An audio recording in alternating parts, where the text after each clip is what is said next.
Robert Kubica won the Canadian Grand Prix with SauberWilliams are to give Robert Kubica 2 days of testing this month to establish whether the Pole can make his comeback to Formula One after 7 years away.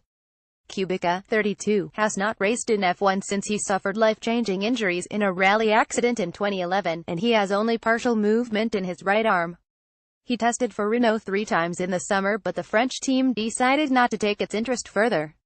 Williams now want to evaluate him as a potential replacement for Felipe Massa.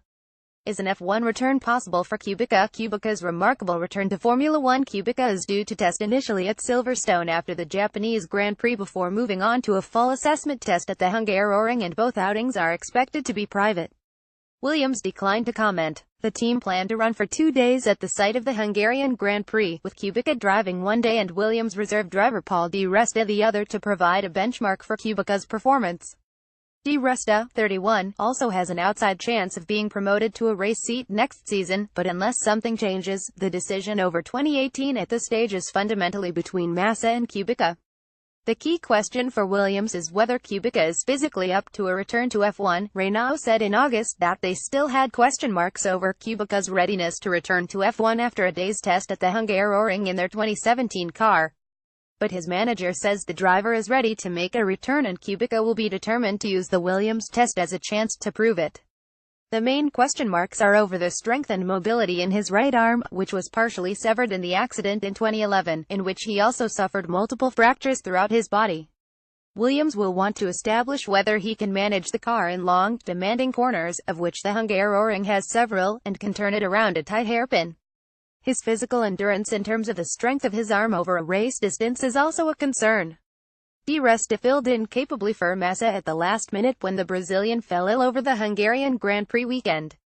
The Scot, who had last raced in F1 in 2013, qualified 0.7 seconds behind teammate Lance Stroll despite not having sat in the car before qualifying started. Massa retired at the end of last season because Williams intended to partner Stroll with Valtteri Bottas this season and could not get a driver elsewhere. But when Bottas moved to Mercedes following the retirement of world champion Nico Rosberg, the 36-year-old returned.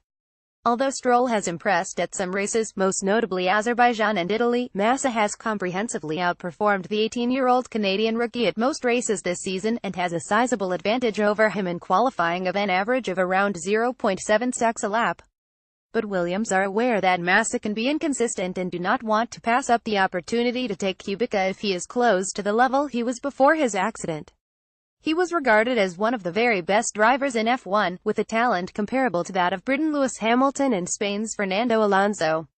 Stroll's father Lawrence is paying many millions of pounds a season for his son's position at Williams and is taking on an influential role at the team. But he is said to have no say in the decision over who Williams recruits for 2018 and to be fully supportive of the team signing the best and most suitable driver.